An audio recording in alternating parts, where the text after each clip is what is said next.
Hello everybody, welcome to another Scratch tutorial, and in today's video I want to show off how to do smooth movement.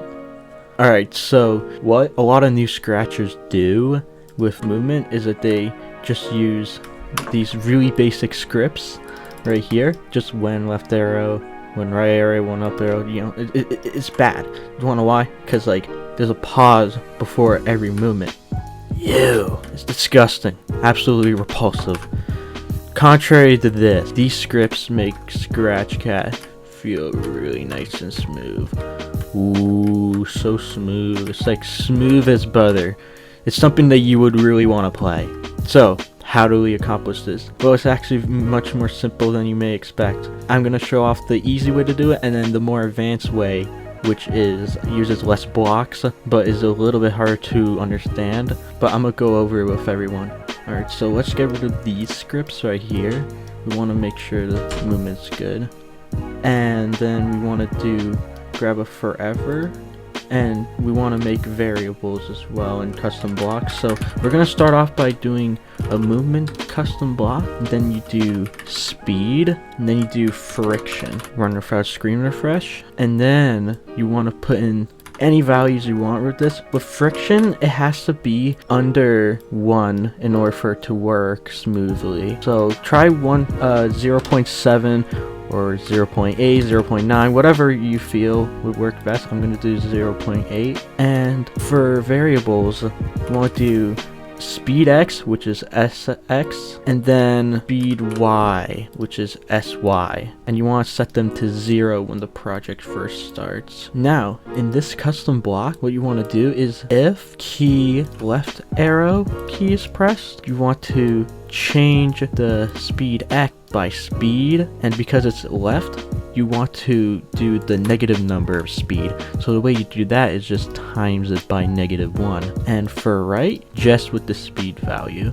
And then you just do the same thing with these, except you do it for speed Y and not speed X. Now, if you try running the project, you can see these values are changing, but they're like changing like insane numbers.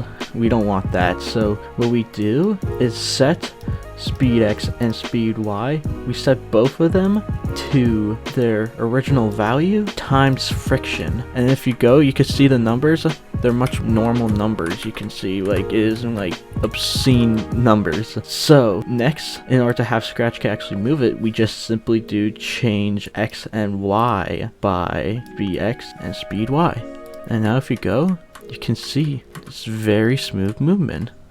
It's way better than using the old strategy that a lot of new Scratchers end up doing. Now this is the part that is optional, but it's something that I want to share with everyone, just so people who want to have shorter scripts will feel happy. So a simple way that we can optimize the script to have less blocks is we do set speed X to X times friction, and then in here, that's where we put in the arrow key functions. So you want to do times speed for this, and then you want to do plus the left arrow, and then do this. I'll give off a simple example. So let's say we set these to 5.